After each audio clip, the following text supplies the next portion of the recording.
ప్రభువుడు రక్షకుడైన యేసుక్రీస్తు నామంలో మీ అందరికీ శుభాలు వందనాలు తెలియజేస్తున్నాను. ప్రియులారా, మీ అందరికీ కూడా వెరీ హ్యాపీ ఈస్టర్.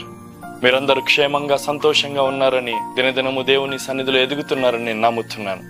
అయితే ఈ దినము కొరకు ఏర్పరచబడిన వాక్య భాగాన్ని, లేఖనాల్ని మనం చదువుకొని వాక్య భాగంలోకి వెళ్దాం. ప్రియులారా, యోహాను రాసిన సువార్త 20వ అధ్యాయము 11 నుంచి 18 వచనాలు మనం చదువుకుందాం.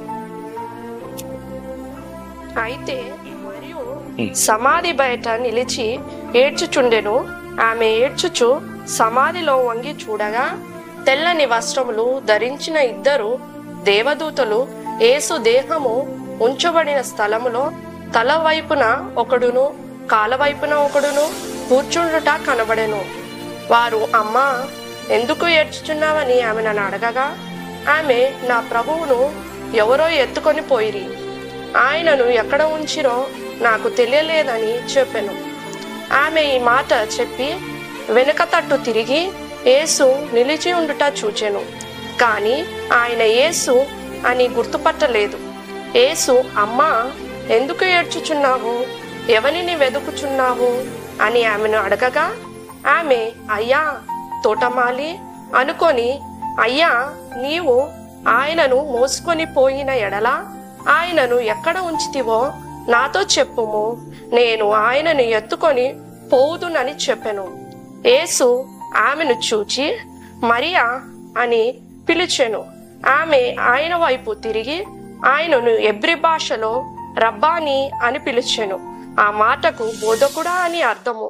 యేసు ఆమెతో, నేను ఇకను తండ్రి యొద్దకును ఎక్కిపోలేదు గనుక నన్ను ముట్టుకొనవద్దు. అయితే నా సహోదరుల యొద్దకును వెళ్ళి నా తండ్రియు నీ తండ్రియు, నా దేవుడును నీ దేవుడునైన వాని యొద్దకు ఎక్కిపోవుచున్నానని వారితో చెప్పుమనెను. మధ్యలేని మరియా వచ్చి, నేను ప్రభువును చూచి తిని ఆయన నాతో ఈ మాటలు చెప్పనని శిష్యులకు తెలియజేసెను. ప్రియులారా, ఈ లేఖన భాగాలు మనం గమనించి చూస్తే పునరుద్ధాన దినమున జరిగిన సంఘటన గురించి వివరిస్తున్నాయి. యేసు ప్రభు వారు కల్వరి సెలవులో ప్రాణం పెట్టిన తర్వాత అరిమత్తయి యోసేపు అనే ఒక ధనవంతుడు వచ్చి ఆయనను తన సమాధిలో ఉంచుకున్నాడు. అయితే 3వ దినమున ఆయనకు సుగంధ ద్రవ్యాలు పుయ్యాలన్న ఆలోచనతో కొంతమంది స్త్రీలు వెళ్ళారు ఆయన దగ్గరికి. అయితే యేసు అక్కడ కనబడలేదని ఒక తల్లి మటుకు బాగా ఏడుస్తుంది, చింతాక్రాంతురాలైంది, దుఃఖముతో ఉంది. ఎవరైతే ఆయన గురించి వెతుకుతారో, ఎవరైతే ఆయనను వెతుకుతూ దుఃఖముతో, బాధతో, వేదనతో, కన్నీటితో వెతుకుతారో వారందరితో ఆయన ఉన్నాడన్న దానికి సంఘటన ఒక సాదృశ్యంగా నిలబడుతుంది. ప్రియులారా, ఇక్కడ మీరు గమనించి చూస్తే 14వ వచనంలో ఆమె ఈ మాట చెప్పి వెనుక తట్టు తిరిగి యేసు నిలిచియుండుట చూచెను గాని ఆయనను గుర్తుపట్టలేదు. ఏడుస్తుంది, నా ప్రభు ఎక్కడున్నాడు, నా ప్రభువుని ఎవరు తీసుకొని వెళ్ళిపోయారు, నా ప్రభువుని ఎవరు ఎత్తుకొని వెళ్ళిపోయారు అని బాగా ఏడుస్తుంటే ఆమె దగ్గర దేవుడు నిలిచి ఉన్నాడని దేవుని వాక్యం సెలవిస్తుంది. ప్రియుడా, సహోదరుడా, సహోదరుడి, నువ్వు ఏ బాధలో, దుఃఖంలో, వేదనలో, కన్నీటిలో, బాధలో, దుఃఖంలో ఉన్నావో నాకైతే తెలియదు, కానీ దేవుడు ఈరోజు నీతో మాట్లాడుతున్న మాట ఏంటో తెలుసా? నువ్వు ఏడ్చే ప్రతి క్షణము ఆయన నీతో నిలిచి ఉంటాడు. ఆయన నీతోటే ఉంటాడు. సమస్య ఎక్కడొస్తుందో తెలుసా ప్రియులారా? మనము గుర్తు పట్టట్లేదు ఆయన మనతో ఉన్నాడని. ఈ పునరుద్ధాన దినమున ఈ రోజైనా నువ్వు ఒక నిరీక్షణ కలిగి ఉండు. భయపడకు, దిగులు పడకు, జడియకు, ఏ విషయం గురించైనా బాధపడకు. ఆయన నీతో నిలిచి ఉన్నాడు. ఎందుకో తెలుసా? ఆయన మరణాన్ని జయించి, మరణాన్ని తల వంచి, ఆయన మరణపు ముళ్ళును విరిచి నీ కొరకు సజీవుడై తిరిగి లేచి ఉన్నాడు. ఆయన తిరిగి లేచి ఉన్నాడు. భయపడకు తల్లి. ఏ విషయంలో దిగులు పడుతున్నావో, ఏ విషయంలో నువ్వు చింతపడుతున్నావో నాకు తెలియదు, కానీ దేవుడు నీతో సూటిగా తేటగా మాట్లాడుతున్నాడు. ఎవరైతే ఏడుస్తున్న మగ్దలేని మరియ భయంకరంగా ఏడుస్తుంది, నా ప్రభు ఎక్కడా, నా ప్రభు ఎక్కడా, ఎవరైనా ఉంటే తెలిసింటే చెప్పండి, నేను ఎత్తుకొని పోతా, నేను మోసుకొని పోతా నా ప్రభువుని అంటుంది. అయితే దేవుడు అంటున్నాడు, ఆయనే తన పక్కన నిలబడి అంటున్నాడు, అమ్మా మరియా అని చెప్పి పిలిచాడు, ఓదార్పునిచ్చాడు. దేవుడు పలికిన మొదటి మాట, అమ్మా నీకు శుభమని చెప్పాడు. తల్లి, దేవుడు తిరిగి లేచింది ఎందుకో తెలుసా? నీకు మేలు చేయడానికి, నీ జీవితంలో సంతోషాన్ని నింపడానికి, నీ జీవితంలో గొప్ప నెమ్మదిని తీసుకొని రావడానికి, నీ జీవితంలో గొప్ప సమాధానాన్ని తీసుకురావడానికి. ఈరోజు నువ్వు ఏ సమస్యతో అల్లాడిపోతున్నావో, కుటుంబంలో సమాధానం లేక, సంతోషం లేక నలిగిపోతున్నావో, దేవుడు ఈరోజు నీతో మాట్లాడుతున్న మాట ఏంటో తెలుసా? తల్లి, భయపడకు, దిగులు పడకు, నేను నీ పక్కనే నిలబడి ఉన్నాను, నీ కొరకు మరణాన్ని జయించాను.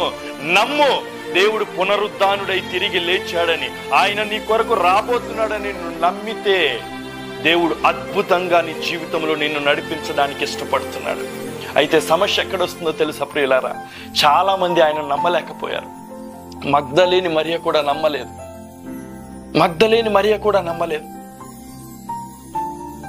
ఆఖరికి ఆయనను వెంబడించిన శిష్యులు కూడా నమ్మలేదు. చూడండి ప్రియులారా, మార్కు సువార్త 16వ అధ్యాయము 10వ వచనము. ఆయనతో ఉండిన వారు దుఃఖపడి ఏడ్చుచుండగా ఆమె వెళ్లి ఆ సంగతి వారికి తెలియజేసెను. గాని ఆయన బ్రతికి ఉన్నాడనియు ఆమెకు కనబడేననియు వారు విని నమ్మకపోయిరి. నమ్మలేరంట.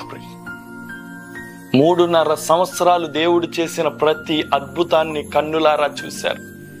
అయా నువ్వు దైవ కుమారుడు అని సాక్ష్యం ఇచ్చారు. అయా నువ్వు దేవుడు అని సాక్ష్యం ఇచ్చారు. అయా నీతో సమానులు ఎవరు లేరు ప్రభువా అని పొగిడారు, కొనియాడారు. కానీ ఆయన తిరిగి లేస్తాను నేను 3వ దినమున అంటే తనను వెంబడించిన శిష్యులే నమ్మలేదంట ప్రియులారా. ఇదే ఈరోజు క్రైస్తవ జీవితంలో ఉన్న పెద్ద లోపం. తల్లి, బాధపడకు, భయపడకు, దిగులు పడకు, నీ దేవుడు నీతో ఉన్నాడంటే ఎక్కడ సారని చెప్పని అడిగే విశ్వాసులు లేకపోలేరా? నా బ్రతుకులో మార్పు లేదు, నా జీవితంలో సమాధానం లేదు, నేను ఎంత ప్రార్థించినా నా ప్రార్థనకి జవాబు రావట్లేదు అని చెప్పి దేవుని మీద సనిగేవారు, గొనిగేవారు ఎంతమంది తల్లి? నమ్మలేకపోతున్నారు. ఈ దినం నీ పరిస్థితి మార్చగలిగిన వాడు నీతో నిలిచి ఉన్నాడంటే నమ్మలేకపోతున్నారు. ఇదే ఓ పెద్ద లోపం. ఆయన పక్కనే ఉన్న మగ్దలేని మరియ గుర్తుపట్టలేదు. ఈరోజు నీ పక్కనే నిలిచి ఉన్న దేవుని నువ్వు కూడా గుర్తుపట్టట్లేదు కాబట్టి ఇంకా నువ్వు ఏడుస్తూ ఉన్నావు. ఒక్కసారి ఆయన అమ్మా మరియా అని పిలిచిన వెంటనే ఏడుపు పోయింది, ఏడ్చడం ఆపేసింది, గొప్ప సంతోషం వచ్చింది, గొప్ప నెమ్మది వచ్చింది, గొప్ప ధైర్యం వచ్చింది, గొప్ప ఉత్సాహం వచ్చింది. కానీ ఈరోజు క్రైస్తవుడి జీవితంలో అది లేదు. ఎందుకంటే నువ్వు నమ్మట్లేదు క్రీస్తు నీ పక్కన నిలిచి ఉన్నాడని. ఆయన సజీవుడు, ఆయన మరణాన్ని తిరిగి లేచిన వీరుడు. నువ్వు నమ్మితే నా దేవుడు నా కొరకు తిరిగి లేచి ఉన్నాడు, ఆయన రాబోతున్నాడు అని నువ్వు నమ్మితే దేవుడు నీ పక్షాన నిలబడే ఉంటాడు. ఈ పునరుద్ధానం ద్వారా దేవుడు చెప్తుంది ఏంటో తెలుసా? తల్లి, నీ కొరకు నేను మరణాన్ని జయించి నీ పక్షాన నిలబడి ఉన్నాను. తమ్ముడు, భయపడకు. ఏ సమస్యతో, ఏ ఓటమితో, ఏ నిరుత్సాహంతో నువ్వు నలిగిపోతున్నావో దేవుడు అద్భుతంగా నిన్ను నిలబెట్టడానికి, అనేక దేశాలు నిన్ను తిప్పడానికి, అనేక మందికి పైగా నిన్ను మార్చడానికి దేవుడు సిద్ధంగా ఉన్నాడు. ఈ 11 మంది శిష్యులు నమ్మలేరు ఆయన పునరుద్ధాన్నే, కానీ నమ్మిన తర్వాత వారి జీవితాలు గొప్ప చరిత్ర, వారి జీవితాలు గొప్ప చరిత్ర. ఈరోజు నువ్వు నేను మాట్లాడుకుంటున్నామంటే ఆయన పునరుద్ధానాన్ని నమ్మారు. వారు నమ్మి విశ్వసించి ప్రకటించారు. సర్వలోకానికి పరిగెత్తారు ఆయన సువార్తను మోసుకొని. కానీ ప్రియులారా, అద్భుతం ఏంటో తెలుసా? సొంత శిష్యులు నమ్మలేదు, కానీ కొంతమంది శత్రువులు నమ్మారు. చూడండి బైబిల్ గ్రంథంలో మత్తయి సువార్త 27వ అధ్యాయం 63వ వచనం. ఆయన ఆ వంచకుడు సజీవుడై ఉండినప్పుడు 3 దినములు అయ్యా ఆ వంచకుడు సజీవుడై ఉన్నప్పుడు 3 దినములైన తరువాత నేను లేచదనని చెప్పినది మాకు జ్ఞాపకం వచ్చుచున్నది అన్నారు. ఎవరు? పరిసయ్యులు శాస్త్రులు ఎవరైతే క్రీస్తుని సిలువకి ఎక్కించారో, మాకు క్రీస్తు అక్కర్లేదు, మాకు యేసు అక్కర్లేదు, ఆయనను సిలువేయండి అన్నారు, వారు నమ్మారు. ఏమనో తెలుసా? ఆయన 3వ దినమున తిరిగి లేస్తాడని వారు నమ్మారు. శత్రువు నమ్మాడు, బయటవాడు నమ్మాడు, కానీ ఆయనతో తిరిగిన వారు నమ్మలేకపోయారు. ఇదే లోపం ప్రియులారా. తమ్ముడు, చెల్లి, అక్క, దేవుడు ఈరోజు నీతో మాట్లాడుతున్నాడు. ఆయన తిరిగి లేచాడు. ఎందుకో తెలుసా? బిడ్డ, నేను సజీవుణ్ణి. నేను నీ బాధ, నీ కన్నీటిని చూడగలను, నీ బాధను భరించగలను, నేను నీతో నిలబడగలను. ఏ పరిస్థితి అయినా, ఏ స్థితి అయినా నేను నీతో ఉండగలను.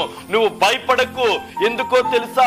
నీ కొరకు సర్వ సృష్టిని కలుగజేసిన వాడును నేను.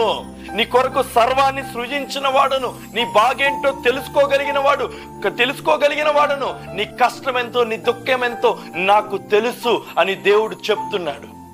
తల్లి, ఈరోజు నీ పక్షాన నీ దేవుడు నిలిచి ఉన్నాడు. తల్లి, ఎందుకో తెలుసా? ఆయన పునరుద్ధానుడయ్యాడు. ఎందుకో తెలుసా? దానియేలు గ్రంథము 12వ అధ్యాయము 2వ వచనం చదవండి ప్రియులారా. మరియు సమాధిలో నిద్రించుచున్న అనేకులు మేలుకొనెదరు, కొందరు సజీవులు నిత్య జీవమును అనుభవించుటకును. ఆమేన్, హల్లెలూయా. తల్లి, ఆయన తిరిగి లేచాడు. ఎందుకో తెలుసా? నిన్ను ఆయనతో పాటు నిత్య రాజ్యములోకి చేర్చడానికి, నిన్ను చేర్చడానికి, నిత్యత్వంలోకి నిన్ను తీసుకుని వెళ్ళడానికి. మనిషి పాప భీతితో పరిగెడుతూ ఎన్ని పుణ్యకార్యాలు చేసినా, ఏమేమి చేసినా, ఎన్ని తపజపాలు చేసినా, పుణ్యత్వాన్ని చేసినా నిత్యత్వాన్ని పొందుకోలేని స్థితిలో ఉన్నప్పుడు ఆయనే సాక్షాత్తు దైవ కుమారుడు ఈ లోకానికి వచ్చి నీ కొరకు, నా కొరకు కల్వరి శిలువ రక్తము కార్చి, ప్రాణం పెట్టి, మరణాన్ని జయించి పునరుద్ధానుడై తిరిగి లేచి ఉన్నాడు. ఎందుకో తెలుసా? నిత్య రాజ్యానికి నిన్ను నన్ను చేర్చడానికి, నిత్య రాజ్యాన్ని నిన్ను నన్ను తీసుకొని పోవడానికి. ఎందుకు నీకు భయము? ఎందుకు నీకు అలజడి? భయపడకు, దిగులు పడకు. ఆయన స్వరము వినగానే మగ్దలేని మరియ జీవితంలో గొప్ప సమాధానము, గొప్ప సంతోషము, గొప్ప నెమ్మది. ఈ దినము పునరుద్ధాన దినమున నీతో దేవుడు మాట్లాడుతుంది ఏంటో తెలుసా? భయపడకు, జడియకు, దిగులు పడకు, నేను నీతో నిలిచి ఉన్నాను. నువ్వు ఏడ్చగా నేను నీ వైపే చూస్తున్నాను. నువ్వు కన్నీరు కార్చగా నీ కన్నీటిని నేను చూస్తున్నాను. నీ కన్నీటిని మార్చి అనేక మందికి దీవెనకరంగా నిన్ను మార్చబోతున్నాను ఈ పునరుద్ధాన దినమున. నమ్ము, దేవుడు పునరుద్ధానుడు. నా దేవుడు సజీవుడు. నీ దేవుడు సజీవుడు తల్లి. ఆయన వినగలిగిన వాడు, ఆయన వినే దేవుడు. భయపడకు. ఏ స్థితి అయినా, ఏ పరిస్థితి అయినా, ప్రతి పరిస్థితిని మార్చగలిగిన వాని వైపు చూడు. ఎందుకో తెలుసా? ఆయన సజీవుడు. ఆయన తిరిగి లేచి ఉన్నాడు. ఆయన సమాధి ఖాళీ సమాధే. భయపడకు. నీకి నాకు గొప్ప నిరీక్షణ ఉంది. నీ ముందు, నా ముందు ఒక గొప్ప రాజ్యము సిద్ధపరచబడి ఉంది. ఎన్ని రోజులు నిన్ని బాధలు, ఈ కష్టాలు, ఈ వేదనలు నిన్ను వేధించగలవు? బిడ్డ, భయపడకు. ఆయన నీ పక్షాన నిలిచి ఉన్నాడు. మరణాన్ని జయించిన వాడు నీ పక్షాన నిలిచి ఉన్నప్పుడు నిన్ను కదిలించే బాధేది తల్లి? నిన్ను వెంబడించే దుఃఖమేది తమ్ముడు? బాధపడకు, దిగులు పడకు. ఈ పునరుద్ధాన దినమున దేవుడు నీతో మాట్లాడుతుంది ఏంటో తెలుసా? బిడ్డ, నేను తిరిగి లేచి ఉన్నాను. నీ కొరకు లేచి ఉన్నాను. నీ కొరకు మరణాన్ని జయించాను. అయితే నువ్వు చేయాల్సింది ఏంటో తెలుసా? ఆనాడు శిష్యులు నమ్మలేదు. ఒకానొక సమయానికి మగ్దలేని మరియ కూడా నమ్మలేదు. ఎవ్వరూ నమ్మలేదు. కానీ ఒకవేళ నువ్వు నమ్మి చూస్తే, అపనమ్మిక నీలో రాకుండానట్లు చూస్తే, నా దేవుడు సజీవుడు. ఆయన నా ప్రతి పరిస్థితిని మార్చగలిగిన సమర్థుడను నమ్మగలిగితే దేవుడు నీ జీవితంలో గొప్ప కార్యాన్ని చేయడానికి ఆయన సిద్ధంగా ఉన్నాడు. తలలు వంచండి, ప్రార్థన చేసుకుందాం. మహాపరిశుద్ధుడా, గనుడా, ఆశ్చర్యకరుడానికి వందనాలు. అయ్యా, నిజమే నాయన, మా కొరకు మరణాన్ని జయించిన వీరుడు ప్రభువా. అయ్యా, అంతకు ముందు ఏ మనుష్యుడు అయ్యా మరణాన్ని జయించిన వాడు కాదు. మా కొరకు ప్రభువా మరణాన్నే జయించిన వీరుడు అయ్యా. మా కొరకు తిరిగి లేచి ఉన్నావు నాయనా. అయ్యా పరిశుద్ధుడైనా మా పక్షాన నిలబడి ఉంటున్నావు అయ్యా. మా ప్రతి శ్రమలో, మా ప్రతి ఇబ్బందిలో, ప్రతి ఇరుకులో, ప్రతి అవమానంలో, ప్రతి వేదనలో నువ్వు మాతో ఉన్నావు ప్రభువా. మేము నమ్ముతున్నాం ప్రభువా నువ్వు మాతో ఉన్నావని.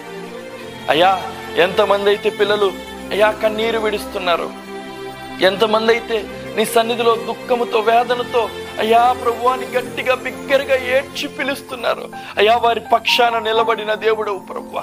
వారి జీవితాల్లో గొప్ప సమాధానం, సంతోషం, నెమ్మది అయ్యా నువ్వు పొందిన విజయాన్ని వీరు కూడా పొందుకున్నట్లు సహాయము దయచేయండి అయ్యా. నువ్వు అనుగ్రహించబోవు ఆ నిత్య రాజ్యాన్ని స్వతంత్రించుకునే జీవితం కలిగి మేము ఉండడానికి సహాయం చేయమని అయ్యా మమ్మల్ని మేము నీ చేతులకు అప్పచెప్పుకుంటూ, నీ బిడ్డల్ని నీ చేతులకు అప్పచెప్తూ యేసు అతి పరిశుద్ధ నామములో అడిగి వేడుకుంటున్నాము తండ్రి. ఆమేన్, ఆమేన్. మంచిది ప్రియులారా. Praise the lord.